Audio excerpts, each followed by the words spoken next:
Nigerian EFCC, you sure you will not carry this your EFCC eagle go for eye clinic for medical checkup? Maybe they give it medicated glasses, because it's like, they see corruption allegations of politicians and big men. Now only Yahoo boys na to na eagle they look. Make the cuckoo go check in eye, give them eye drop, because oriburuku lense.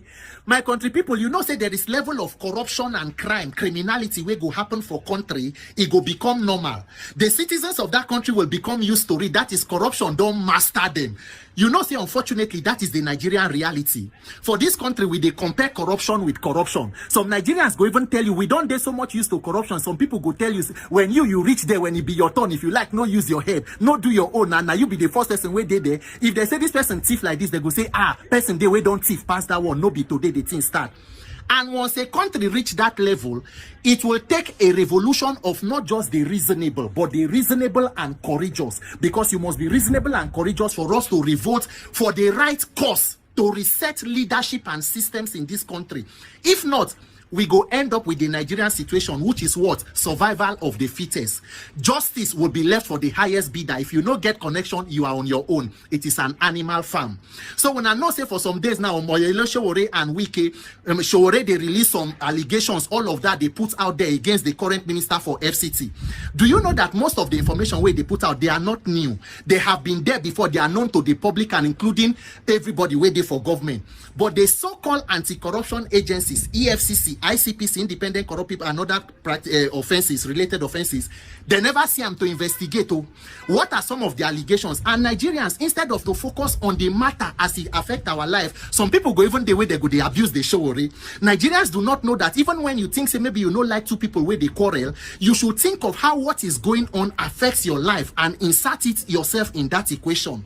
What are some of the allegations where they raise against the current minister for FCT? Number one, remember during the Channels TV interview where Sean Okinbaloye asked him, say, you are driving a Rolls Royce, your convoy, they get power bike for front and all of that. How did you get money to buy a Rolls Royce? The honorable minister said that he is not from a poor family, that even when he did for university, he was driving a Benz because his father was a manager of a company. Your father was a manager. Continue. Allegations of giving land as minister to your children in the name of your children, parcels of land, abi hectares of land. The children are not Ghanaians or Japanese, they are Nigerians. If they go get land, they will get land in Nigeria. All right. Allegation of properties owned in the United States, in the state of Florida, multiple properties. Honorable Minister response, I don't know anything about the property. My wife is a US citizen. My children are US citizens. They have their own property there. Anybody should show. Minister for FCT.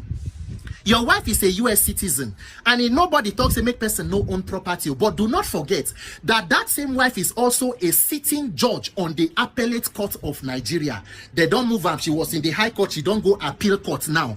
And being a US citizen and a justice in the Nigerian judicial system, are there code of conduct documents where show say that there was a declaration of assets to know exactly how many assets you owned in a foreign country where you are a citizen, and that you also show how you pay tax in that country because you go to pay tax as US citizen, and also now that you are a chief or a justice in the appellate court of another country. So you see nothing wrong with it, even you being also a cabinet minister and your spouse in the Nigerian judiciary.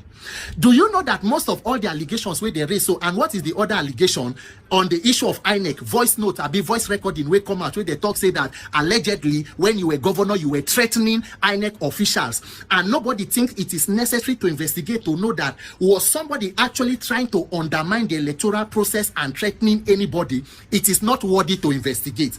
Do you know that most of the allegations or where they raise, so they come under executive administrative corruption, and guess what? 50 to 60% of Nigeria's corruption is administrative. Inflation of government contract, budget padding, outright stealing and criminality from government. But till date, it is not worth investigation. Why? Because no be Yahoo boy or no be poor person. Now EFCC eagle never see him. Recently, the British Deputy Prime Minister Angela Rayner, she resigned from office. You know why? Not be because he thief money, no. Not be because he carry money buy Rolls Royce. He buy property before he even become Deputy Prime Minister. He pay tax, but he no pay sufficient tax. The advisor to the Prime Minister on ethics say, our investigation found that she acted with integrity but broke the code of ethics. Meaning there is a code of ethics. For Nigeria, which code of ethics will they do? Code of ethics Oriburuku Lanshi. Oriburuku Lenshe, EFCC and Nigerian government, we build a system that rewards criminality. Nigerians do not get used to this kind of corruption and criminality in the country, because this system will make everybody a victim at the end of it. And that is why, because the people they know say once you do it, you get people who go support you, their owner to pay people who go come online. They abuse those who are calling for accountability because they know there are no consequences for anything. This is not how a country should be governed. Look at Brazil, they protest for law where they don't bring, say, may they give immunity to their lawmakers. Nigerians, we will do the right thing after doing every other thing. A system or a nation where there is no accountability is a lawless society.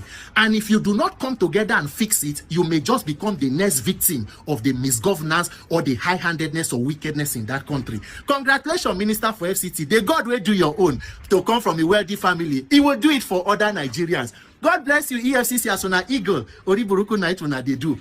My name is Peter for Nigeria. Please like, comment, subscribe, and share. Stay blessed.